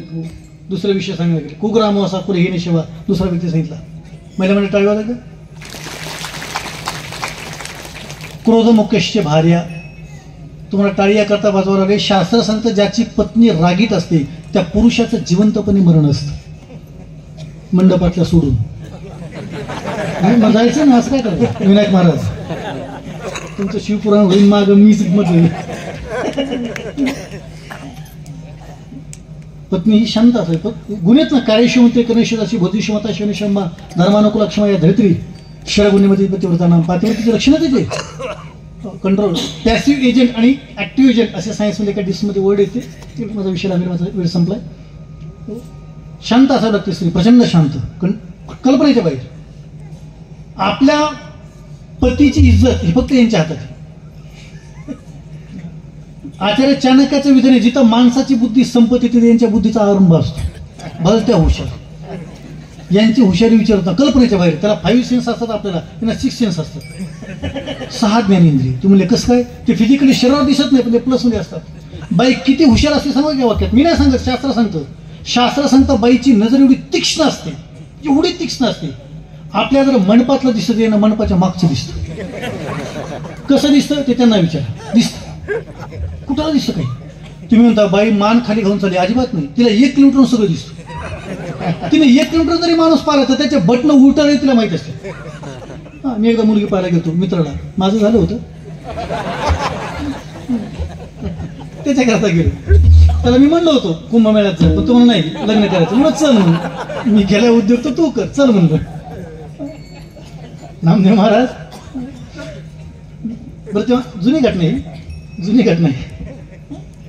तेव्हा काय फेसबुक न व्हॉट्सअप इन्स्टा काय नव्हतं ना, ट्विटर गुगल काय ऍक्सेप्ट करायला कोणाला रिक्वेस्ट पाठवलं काय. ते हातात फोटो भेटायचे बा एकमेकाचे. बरं ती पोरगी मान खाली घेऊन येणार, ग्लास हातात देणार, नाव पुरतं नाव सांगणार. आचार्य चाणक्याला वाचताना मी एकदा शॉक झालो होतो. त्याने सांगितलं बाई एवढी हुशार असते मुलगी, मुलगा जर मुलगी पाहायला आला कसं कान लावून ऐकायला, तुमचं सांगायला म्हणून नाही ऐकायला, ते ऐकतात मन लावून ऐकतात महाराज. एवढ्या मन लावून ऐकतात. त्यांचा एक शब्द असतो तुला म्हणून सांगते, सांगलं की पांगलं, नाही सांगते चांगलं, तुला म्हणून सांगते. अख्ख्या गावाला सांगतात. हे सिक्रेट असतं मला त्यांच्याकडे. हा सिक्रेट होतं, बुक्स वाचा. प्रचंड हुशार. माझ्या मित्राला मुलगी पाहता नाही ती, आम्ही पाहिलं, तो म्हणला मी पाहतो तू विचार. नाही कळलं. मी तिला नाव गाव सगळं विचारत होता, तो पाहत होता, पण ते काय कळलं नाही मला. फोटो हातात घेतला, जिल्ह्याच्या ठिकाणी आलो, तेव्हा जुनी घटना, जिल्ह्याच्या ठिकाणी आलो, तिथून फोन लावला घरी आईला, त्याच्या लँडलाईनला. तो मला बोलला आई मुलगी पाहिली, हातात फोटो घेऊन सांगितलं पलीकडची दिदी तिच्यासारखं नाक आहे, आपल्या मामाच्या पुस्तके गाल आहेत, गुब्दूची गुब्दू, हिच्यासारखे केस, हे सतत पुरीचे नाव घेऊन आला. आई म्हणजे ती ठेवून घरी मी आल्या सांगते. हातात फोटो घेऊन नीट वर्णन कळणार. आता त्यांचं दोघांचं लग्न झालं, आनंदित राहते. आणि तेव्हा आपलं लग्न झाल्यावर त्या मला म्हटल्या, त्या वहिनी म्हणतो मी त्यांना, त्या मला म्हटल्या महाराज जेव्हा तुम्ही पाहायला आलात ना तेव्हा यांचे शर्टाची बटन उलटी लागली होती. तुम्ही तर मान खाली घेत होती मान. ते मला विनोदात म्हणल्या पोरगा गाडीतून खाली उतरला आणि 4 पावलं चालला की बाई ठरवती हा किती दिवसात हातात येणार आहे. तिला चालण्यात कळत ती आई म्हणते आई दंड हो म्हण, याला मी महिन्यात ताब्यात घेते. स्त्री हुशार असते. माणसाची बुद्धीची तर संपत्ती ती स्त्रियांच्या बुद्धीचा प्रारंभ असतो. हुशार असते ती बोलत नाही, ती बोलत एक्सप्रेस होत नाही, इमोशन क्रिएट झाली तर ती कंट्रोल करते, बोलत नाही पण हुशार असते. तिने शांत असावं. आणि जर ती पेटली तर पुरुषाचं जीवन उद्ध्वस्त होतं. मी मृत्यू सांगलो, हा मृत्यू आहे. क्रोध मुकेशचे भार्या, पुढचं वाक्य आहे का, विध्वंस कन्या. ज्याच्या घरामध्ये विधवा मुलगी असते त्या घरातला बाप जिवंतपणे मेलेला असतो. हा मृत्यू आहे. बाप मुलाचा अपयश पोचू शकतो, मुलीचं नाही. म्हणून तर सदेते जातीचा मत्सर आणि विजेते जातीचं आकर्षण आणि निसर्गाचा नेहमी. बापाचं प्रेम, मुलीचं प्रेम नेहमी बापावर असतं, मुलाचं प्रेम नेहमी आईवर असतं. मुलीनं फक्त सांगावं पप्पा हे पाहिजे, इट्स ओके. तो 100 मागितले 200 काढून देतो. मग बाईक हुशार असते. कधी कधी तिला पैसे लागत असेल स्वतः नसते, दिदी जर तेव्हा बापाला माग, तेव्हा बापाला माग. यांना माहिती यांची कोणती इच्छा आहे पोरगीच पूर्ण करू शकते. आधी बायको म्हणून असते होय आम्हाला शेगावला दर्शन द्यायचं, तुम्हाला गप्प पडा आपल्या शेतातले कामं राहिली. दिदी जाते पप्पा बाबाच्या दर्शनाचं वाटले, बरं बरं उद्या जाऊ, डन. नाही करू. आईवर मुलीवर प्रेम असतं बापाचं. बाप एक स्वप्न रंगवत असतो, माझ्या पोराला एखादी वस्तू कमी पडली तरी चालेल, माझ्या पोरीला काही कमी पडू देणार नाही. पण जेव्हा त्याच्या समोर त्याचा जावई जातो आणि मुलगी विधवा होते तेव्हा बापाचं जिवंतपणे मरण असतं असं शास्त्र सांगतं. मला फक्त मृत्यू सांगायचा शेवट सांगून थांबतो. आणि शेवटचा शब्द आहे मूर्खस्य पुत्र. हा मूर्ख मुलगा जन्माला आला की जिवंतपणे मृत्यू असतो. बापाची स्वप्न असतात मी 10च्या नोटा बोलल्या पूर्ण 500च्या मोजाव्यात, मी मराठीत बोलतो, इंग्लिशमध्ये बोलावं, मी झोपडीत होतो ते बंगल्यात असावं, मी सायकल होतो ते विमानात असावं. पण बापाला पोरासारखं मनासारखं पोरगं घडलं नाही की बाप मेलेला असतो. कित्येक मंडपातले बाप कित्येक पोराकडे पाहून असं म्हटले असतील की या पोरासारखं पोरगं जर देवाने मला दिलं असतं तर महाराष्ट्र पेटवलं असतं. घडत नाही. आपण दुसऱ्याच्या पोरा ज्या ते चांगलं म्हणतो त्या ते बाप प्रसन्न नाही. वरम एको गुणीपुत्र नचमको शतानपी एक चंद्र म्हणतो नमो हंती न ते तारा शतानपी. जननी दिनेश भक्त जनिया दाताया शूर नहीं तो जननी वांद बली क्या खोवे गिरूर. लड़का देना तो ऐसा देना जिसकी जग करे आस, नहीं तो उससे मुर्गी भली महीने को 150. श्री मरणाची लक्ष्य किती किती किती पोरं जन्माला मेले मी याकरता बोललो. हे सगळं कशामुळे घडतं की जिवंतपणे मृत्यू. तुकोबार म्हणतात माझं घडलं नाही, मरणा हे आधी राहिलो मरुणी. मी माझ्या मरणाच्या अगोदर मेलो कारण मृत्यू मी जिवंतपणे पाहिलाय आणि मला तो कळा. शरीर कधी जरी पडलं तर परत न उलट इथून पुढे मी जे वागेल ते तुमच्याकरता नवल असेल. दुसरं चरण आता तुम्ही पहा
रोबार कुमार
गोड हसायला मस्त हसायला असं गोड हसलं पाहिजे माणसं. नाही तर काही गावाला चोपदार सांभाळायला 2 माणसं ठेवत हा ना. पण ती माझ्या वाटेल येते. तसं मी माझ्या पाठीमागे आता चोपदारांना उभा राहू देत नाही. 10 वर्षापूर्वी एक 13 वर्षापूर्वी एक चोपदार माझ्या मागे उभी होती. ती कीर्तन झोपली मला घेऊन पाडलं. ती पडली मलाही पाडलं. तेव्हापासून मी असं आता ते काय झालं ॲक्सिडेंट झाल्यापासून आता ठेवत नाही कोणी. माझा खूप मोठा ॲक्सिडेंट झाला पण मी लय खुश असतो. मी खुश असतो कारण मी सकाळी उठल्या जिवंत असतो. खुश राहायचा खुश. प्रसन्न चेहरा ठेवायचा प्रसन्न. एवढा प्रसन्न ठेवायचा आमचे गुरुजी बोलायचे बरं का. शिंपे भाऊ बोलायचे परमार्थ करणाऱ्या माणसाचा चेहरा पडला नाही पाहिजे. साधना करणाऱ्या माणसाचा चेहरा कुणीच नाही पाडला पाहिजे. सामान्य मूर्ख माणसं तुमचा चेहरा पाडत असेल म्हणून परमार्थाचा काय उपयोग झाला आपल्या. कशाचा परिणाम होणार आपल्या होती. यदृच्छाला व संतुष्ट असं जगता आलं पाहिजे. परिणामच होऊ नये कशाचा. बुद्धिवान माणसाने कोणाकरता नाराज होऊ नये. नाही तर कधी कधी आमचा मित्राचा चेहरा पडला म्हणून काय झाले रे तो म्हणा तो मूर्ख भेटला ना असं म्हटला. अरे म्हणून तो मूर्ख असून जर तुझा चेहरा पाडतो तर मग तू बुद्धिवान कसला. आपल्या परिणाम हो. मला काय झालं तुम्हाला माहिती काही माझ्या असताना काय घडलं तुम्हाला कल्पना आहे. सांगितलं मी नाही सांगायचं काही कारण नाही. मला आलेल्या म्हणजे गोपाळ महाराज विचारले राणे महाराज ॲक्सिडेंट म्हणजे हो ॲक्सिडेंट झाला. माझा एवढा मोठा ॲक्सिडेंट झाला विनायक महाराज. एवढा मेजर ॲक्सिडेंट झाला म्हणजे माऊलीला माहिती म्हणजे मला माहिती. त्या ॲक्सिडेंटमध्ये एक पाय माझा डॉक्टरनं मांडीपासून कट केला. मी तुमच्यासमोर जर 2 पायावरती उभा दिसत असेल तर मी फक्त एका पायावर ओरिजिनल उभा आहे. माझा दुसरा पाय हा पूर्णपणे नकली आहे. 5.5 लाखाला जर्मन आणि अमेरिका 2 देशातून मॅन्युफॅक्चरिंग करून आणलाय. आवाज येत असेल तुम्हाला. पूर्ण नकली. मांडीपर्यंत पूर्ण असा पाय उभा फाटत गेला ॲक्सिडेंटमध्ये एक्सप्रेसला. फाटलेला पाय वडला पण सकाळी मला उघडले डोळे उघडले ICUमध्ये तेव्हा मला कळलं की डॉक्टरने मांडीपासून पाय कट केले. आणि तेव्हा मी ICUमध्ये एक संकल्प केला होता. मी जर परत कीर्तन करता उभा राहिलो कारण मी अगोदर 20 वर्षी कीर्तन केलं स्टँडिंग. पण जर मी परत कीर्तन करता उभा राहिलो तर किमान 12 वर्षे तरी बसणार नाही. आणि येणाऱ्या फेब्रुवारीच्या 21 तारखेला माझं एक तप पूर्ण होतं. अनुष्ठान करावं संकल्प करावा असं वेगवेगळे अनुष्ठान करावे साधना करावं माणसाने. प्रसन्न आहे मी नाराज नसतो कधी. 24 तास ICUमध्ये ज्यानं मला पाहिलं तेव्हा चेहरा असाच होता. उद्या असाच राहील परवा असाच राहील. प्रजन पांडुरंगावरती निष्ठा आहे माझी. असं हृदय फाडलं तर इथं फक्त पांडुरंगच दिसेल एवढी निष्ठा आहे माझी. काहीच कारण नाही. कोणत्याही श्वासापर्यंत त्यानं कधीही घेऊन गेला तर चेहरा प्रसन्न असला पाहिजे. फक्त म्हणायचं नाही मरण आहे ते राहिलो मरून. हा ते जगायचं. नाही तर प्रमाण म्हणणं सोपं. गेल्या महिन्यामध्ये माऊलीच्या गावात घडलेली घटना आहे. फक्त कोण होतं ते माऊलीला नंतर सांगेल. माऊली लहानपणापासून माझा परिचय. त्यांचे वडील माझे चांगले मित्र असल्यामुळे माझी रामकथा होती. माझ्या कीर्तन तुकोराचे चरित्र सांगत असताना की गायकांनी प्रमाण उचललं. जरी आकाश वर पडो पाय ब्रह्मगोळ भंगा जाय वडवण त्रिभुवन खाय पण मी तुझीच वाट पाहे का विठोबा असं भानुदासांचं प्रमाण म्हटलं. की प्रमाणाचा अर्थ काय होता की वरून आभार जरी कोसळलं तर माझी निष्ठा भंगणार नाही जागा सुटणार नाही असं प्रमाण म्हटलं. वीज कडकली पाऊस सुरू झाला. लाईट गेली तोपर्यंत माईक सिस्टीमवर जनरेटर लावलं. पाऊस थांबला. आणि लाईट आली तर जे प्रमाण म्हणलं का ते मोटरसायकल बसून निघून गेलं होतं. ज्याला कळलं त्यानं कळलं, बाकीच्याने प्रसाद घेऊन जा, ताण घेतो नका.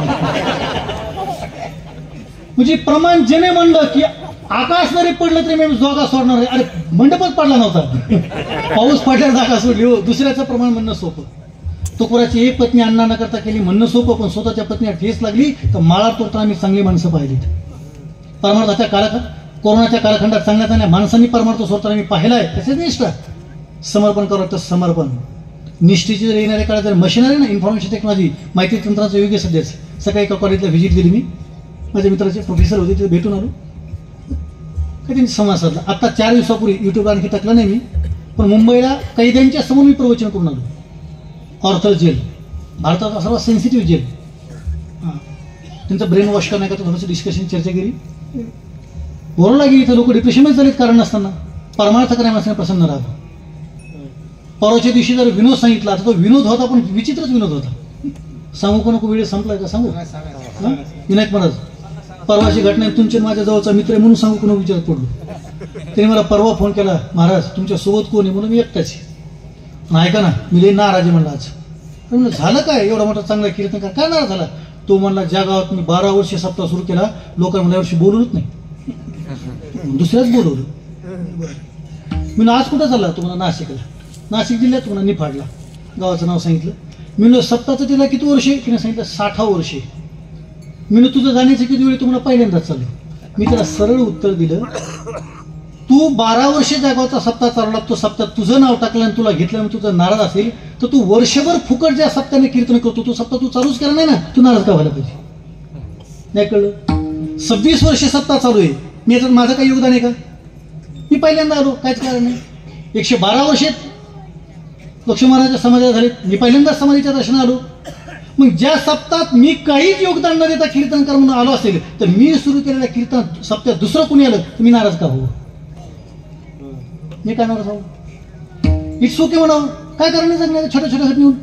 उलट तिथं एकच लक्ष ठेवा की तिचा परमार्थ चालू आहे, एवढं म्हणून जगत राहू. समाधानाचं मुक्तीचं लक्ष नाही. नाराज होऊ नका. उजव्या हाताकडे पाहाल तर नाराज व्हा, डाव्या हाताकडे पाहाल तर आनंदाने जगा. तो कोण म्हणतात, आता तुम्ही पहा आमचे नवल, आमच्या जगण्याचं नवल वाटेल तुम्हाला. तो कोण म्हणतात, उद्ध्वस्त झाला 18 गावची जहागिरी, पण आमच्या चेहऱ्यावरचा तेज हटू दिले नाही तुकोरांची भाषा. ते तुकोरा स्त्रियांना बोलत घडतं नाही असं कधी. सायकल चालवणं मनुष्य जेव्हा मोटरसायकलकडे पाहतो तेव्हा नाराज होतो का नाही? त्याला वाटतं मी सायकलवर पांड्याला हारवणे, हे तर मूठ फिरून पळाले. आमचे बाबा म्हणायचे तिकडे पाहूच नकोस, तिकडे पाहूच नकोस, डाव्या हाताकडे पहा. तू सायकलवर येस, तो पायी चाललाय.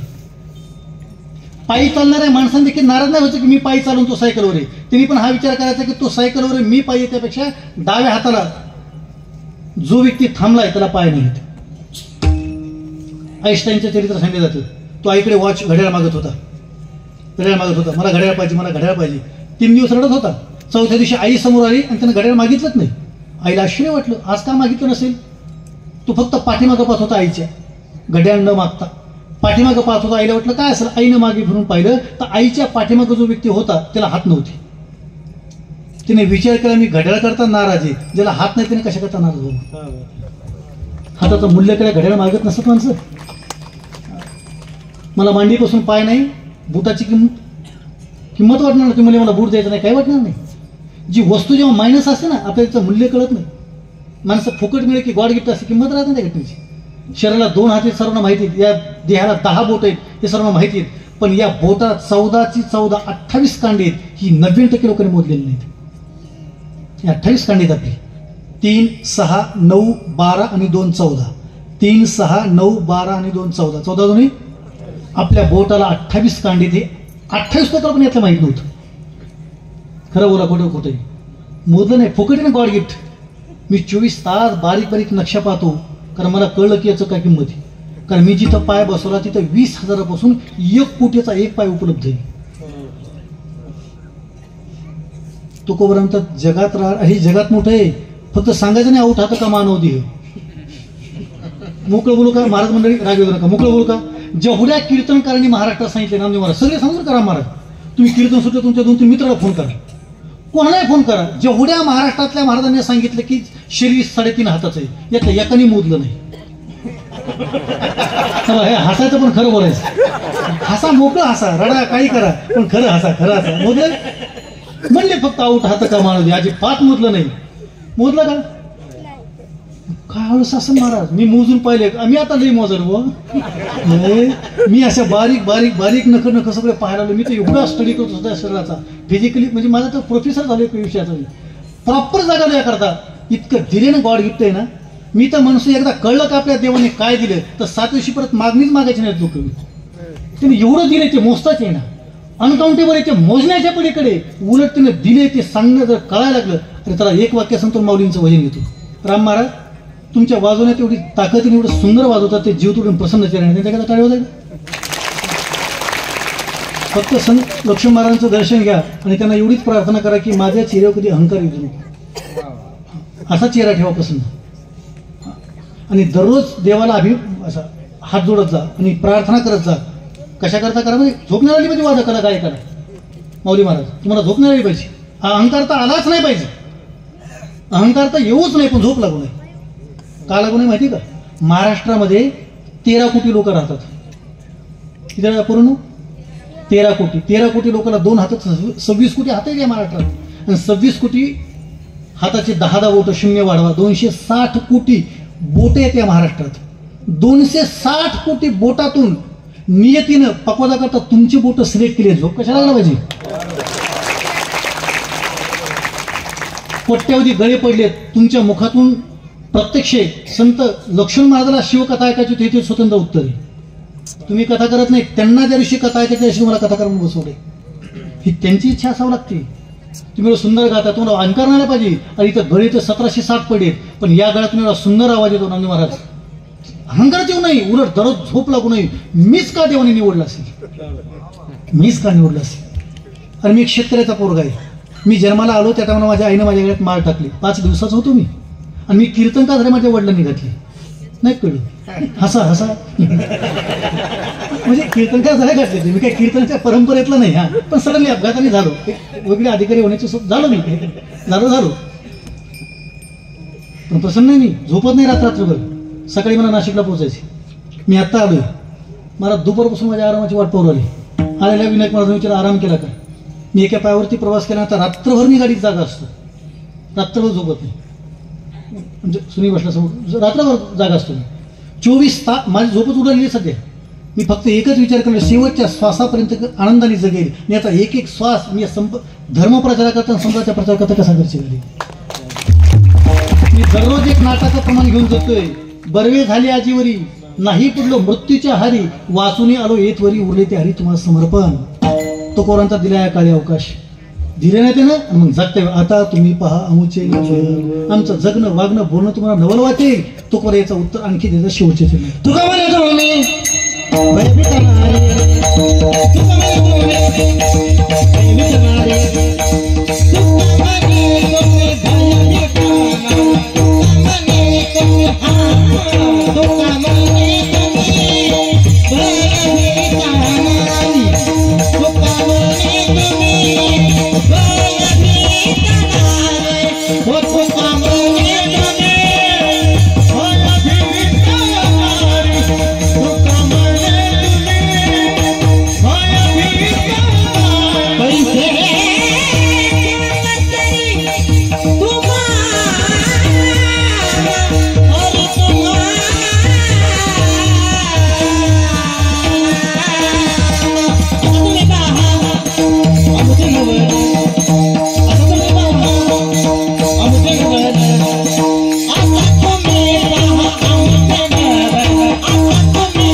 हात चांगली येतात वाजून घ्या बरं का. काय झटका वाजला की वाजवता येत नाही. वाजवा जोरात येतं.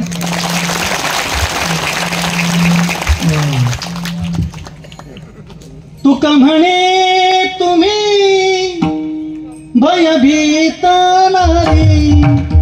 तुकोबारांचा तुम्ही स्त्रियांनो भयभीतात कैशी संग सरी तुम्हा तुमच्यानी माझी बरोबरी कशी होईल, कारण मी परमात्म्याच्या नाशी लीन झालो म्हणून. आता तुम्ही पहा अमुचे नवल, नका वेचू बोल वाया बी. ज्ञानेश्वर जय जय जय माऊली माऊली सर्वांनी हात वरती घाला.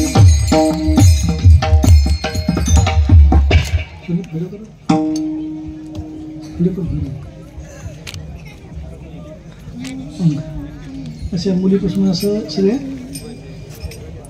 हां तिथे वरलोट वरलोट स्लाईड झालं का सर? हां हां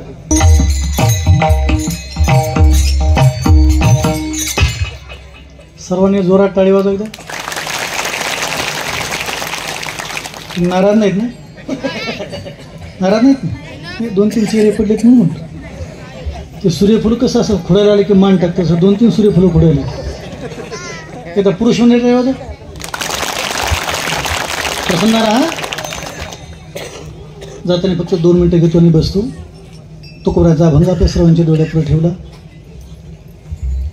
हे पहा छोट्या छोट्या मुली. ऐ हाय पुराणो राम राम.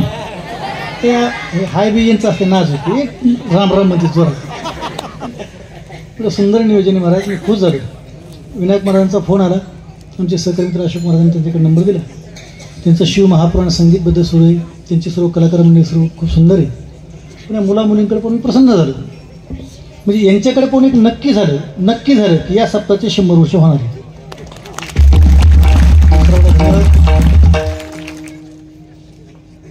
तिने सुंदर पकवाज वाजवला राम महाराज. अत्यंत मी सांगितलं ना, मला गाण्यातलं कळत नाही, पण वाजवण्याकरता प्रचंड ताकद लागते. आणि वाजवकाचा चेहरा प्रसन्न असला की ते वाजवण्यामध्ये किती मजा आहे की नाही. राम महाराज गोरे म्हणता खूप सुंदर वाजवा. टाळी वाजवा महाराजाचा. ज्यांना आपण सतत ऐकत आहात. प्रचंड मोठं महाराष्ट्रात दोघांचंही प्रचंड मोठं नाव आहे. संगीत अलंकार आमचे नामदेव महाराज आगाव आणि संगीत अलंकार खूप सुंदर आमचे माऊली महाराज खवणे. दोघांना धन्यवाद. मंगेश महाराज सरोदे, शुभम महाराज घोरपडे, गोपाल महाराज, महादेव महाराज, बोरशे महाराज, वसंत महाराज, हरदास महाराज. आज कीर्तनाचं सौजन्य लाभलं आणि आजचे अन्नदाते अमर पांडुरंग बोचरे, राजाराम लक्ष्मण बोचरे. सौजन्य म्हणून स्वर्गीय रामसिंगजी आणि स्वर्गीय द्वारकाबाई सोळंके यांच्या स्मरणार्थ विजयसिंग रामसिंग सोळंके यांना सौजन्य घेतलं. ज्यांनी सुंदर असा लक्ष्मण महाराजांचे जीवनचरित्राचा ग्रंथ लिहिला. आत्माराम महाराज अत्तारकर असतील. कार्यक्रमाच्या निमित्ताने विविध क्षेत्रातील बरीचशी मान्यवर मंडळी सर्वांचा नामोल्लेख करणं शक्य नाही. सर्वांना धन्यवाद व्यक्त करतो. सुंदर चौकदार असतील, सुंदर माईक सिस्टीम असेल, सुंदर रेकॉर्डिंगवाले असतील, महिला मंडळ, पुरुष मंडळी, आपल्या सर्वांना धन्यवाद देतो. लक्ष्मण महाराजांची कृपा आपल्या सर्वांची घडो. सर्वांचा संसार अत्यंत समृद्धीचा घडो. गजाननबाबांची आपल्यावरती कृपा घडो. सर्व मंडळीला धन्यवाद व्यक्त करतो. जाताना शेवटची प्रार्थना करतो. आपल्या सर्वांना कुठंही काम करायचं, कोणतंही काम करायचं, पण धर्म जागरणाकरता समर्पित व्हायचं. माझ्या आवडीचं एक गाणं, देश से है प्यारा तो हर पल कहना चाहिए, मैं रहूं या ना रहूं भारतीय रहना चाहिए. भारताला संघटित आणि समृद्ध ठेवायचं असेल तर माझी प्रार्थना आहे, हिंदूंची संख्या वाढली पाहिजे. त्यामुळे सुशिक्षित लोकांनी वन चाइल्ड, फक्त एकच मूल घेतलेला निर्णय हा देशाकरता घातक आहे. त्यामुळे येणाऱ्या कालखंडात जर तुम्ही एकच मूल जन्माला घातलं तर त्याला बहीण आणि भाऊ जर जन्माला नाही तर मावशी होणार नाही, मामा शिल्लक राहणार नाही, आजा नाही, आजी नाही. त्यामुळे माझं वैयक्तिक मत आहे, किमान हिंदू म्हणून आपण 2 मुलं आणि 2 मुली जन्माला घातल्या पाहिजेत. आपण देशाच्या समृद्धी करता शिंकाले त्यांना आणि सत्य शिंकल्यात. तुम्हाला तुमचं काय, मला 3 आहेत. मला पहिली मुलगी जान्हवी नावेदीचं, आज तिची एक्झाम होती जीईची.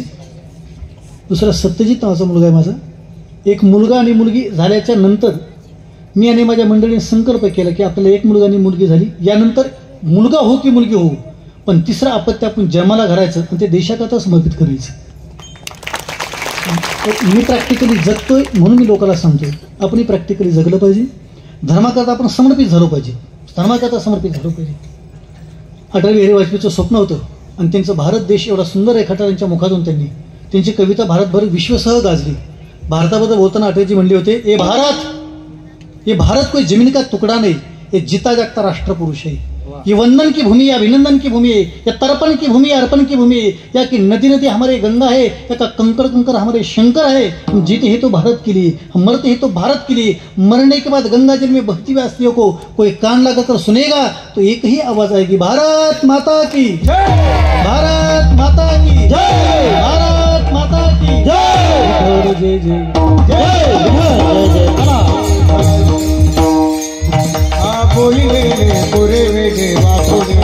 राज महाराज तुम्हें